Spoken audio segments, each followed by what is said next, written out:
ఏదైతే విదేశాల నుంచి డబ్బు ఈ దేశానికి వస్తుందో వచ్చి ఈ దేశ అంతర్గత భద్రతకు ప్రమాదం ఉందో అలాంటి కేసుల్లోనే ఈ పిఎంఎల్ఏ వస్తుంది. బ్యాంకింగ్ ఫ్రాడ్స్ కానీ, banking financial institutions, non banking financial institutions, chit fund companies, వీటి ద్వారా ఏదైతే మరి క్రైమ్ ప్రొసీడ్స్ జరుగుతాయో ఆ ప్రొసీడ్స్ అన్నింటినీ కూడా మరి సిస్టంలో ఇంటిగ్రేట్ చేసి వాటిని బ్లాక్ మనీని వైట్ మనీగా మారుస్తున్నారన్న ఒక ఏదైతే నేరం ఉందో ఆ నేరాల వాటిని ప్రివెంట్ చేయడం కోసం 2002లో పిఎంఎల్ఏ వచ్చింది. మరి ఇక్కడ కల్వకుంట్ల కవిత గారు ఆమె దగ్గర ఏం డబ్బులు దొరికినాయి, మరి ఆమె ఎవరికి డబ్బులు ఇచ్చింది, ఆ డబ్బులు ఎక్కడ సీజ్ చేసిండ్రు, ఎవరి సమక్షంలో సీజ్ చేసిండ్రు, ఎక్కడ పోయినాయి ఆ డబ్బులు, దాని మీద ఇంతవరకు ఒక్క దగ్గర కూడా ఒక్క పైసా కూడా సీజ్ కాలే. మరి సీజ్ కానప్పుడు పిఎంఎల్ఏ ఎట్లా అప్లై అవుతుంది? ఎక్కడ మనీ సిస్టంలోకి వచ్చింది? మూడు ఫేజెస్ ఉంటాయి. ఒకటేమో ప్లేస్మెంట్, రెండవదేమో ఇంటిగ్రేషన్, రెండవదేమో లేయరింగ్, మూడవది ఇంటిగ్రేషన్. ప్లేస్మెంట్ లేదు, లేయరింగ్ లేదు, ఇంటిగ్రేషన్ లేదు. ఈ మూడు లేనప్పుడు అసలు పిఎంఎల్ఏ ఎట్లా అప్లై అవుతుంది? మరి ఈడీ వాళ్ళకే తెలవాలి. ఏ విధంగా సిబిఐ దీంట్లో అఫెన్స్ బుక్ చేస్తుంది?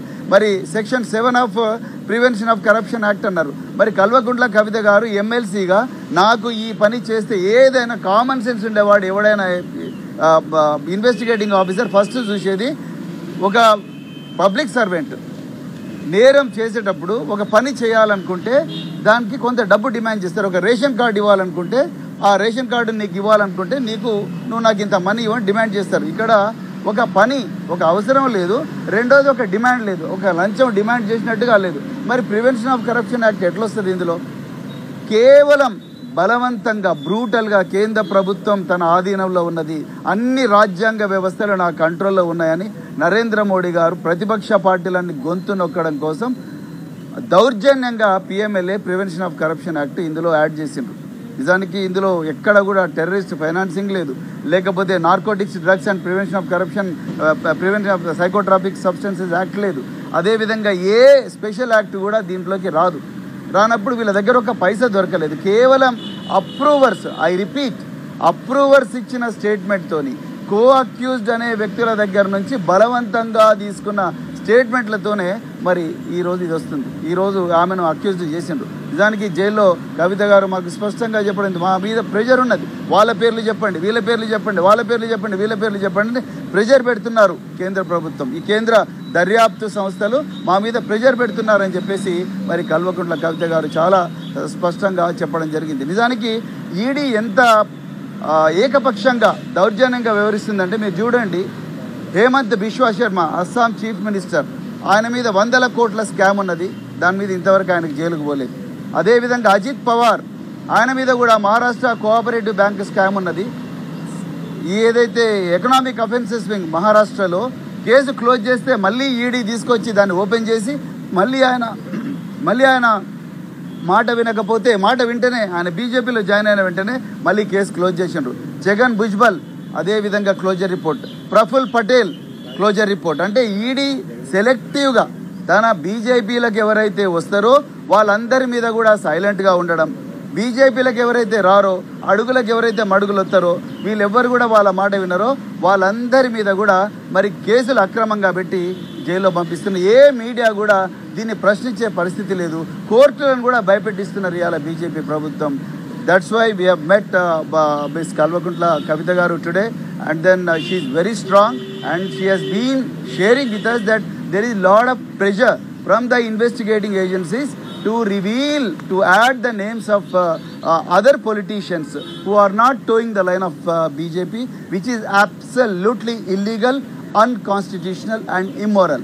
In fact, she appealed to the court to release her on bail, to grant her bail on the grounds that she is a mother, she is innocent, and the ruling establishment is taking revenge on her, a political vendetta.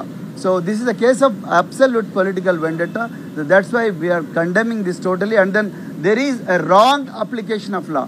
The central government, that is BJP government, is using ED and CBI to silence the political opponents by wrong application of the law. There is no placement of ill-gotten money in this. There is no layering of the money in this. And there is no integration of the crime proceeds. First of all, there is no crime at all. This is a case of excise policy of the Delhi government. How can it be a crime? The Delhi government wanted to improve its finances, and then for that it laid out a policy, and then they wanted to implement the policy, and then after that they withdrew the policy. Like that, governments implement the policy and withdraw the policy, and then where is the question of crime here? And where are the crime proceeds? Did anyone seize the crime proceeds? And where did the crime proceeds come from? So the PMLA, the Prevention of Money Laundering Act, has been implemented in this country in 2002 by the then NDA government only to prevent the terrorist financing and the drug trafficking and all other crimes which are scheduled under which are defined under special and other acts. But where is the crime proceed? And then similarly in Kalvakuntla Kavita's case, the government, the CBI has invoked the provision of Section 7 of Prevention of Corruption Act. I want to know from the CBI, the Kalvakuntla Kavita being a public servant, that is MLC, what is that she has demanded and what was the work she was supposed to do? There is no definition at all. How did you invoke Section 7 of Prevention of Corruption Act, and what is the ground for invoking the Section of Section 7 of Prevention of Corruption Act? Absolutely, there is no ground. This is only to silence all other political parties which are not towing the line of Bharatiya Janata Party. Not just Kalvakuntla Kavita ji, Hemant Soren has been punished like that, Manish Sisodia has been punished like that, Arvind Kejriwal has been punished like that. So then when Arvind Kejriwal is granted bail, then why not Kalvakuntla Kavita? Then why ED is opposing the bail of Kalvakuntla Kavita? Why ED is opposing the bail of Hemant Soren? It is only because they are not towing the line of BJP. This is absolutely brazen injustice, and then political vendetta, and then entire country, all the intellectuals of this country, all the citizens of this country must oppose this arm twisting tactics of Bharatiya Janata Party, and then they should be defeated in the remaining 3 phases. South India is going to teach a very hard lesson to BJP, and then I pray to all the people of the remaining parts of the country where elections are going to happen, please defeat BJP. The constitution is under threat. The Indian constitution is under threat. All the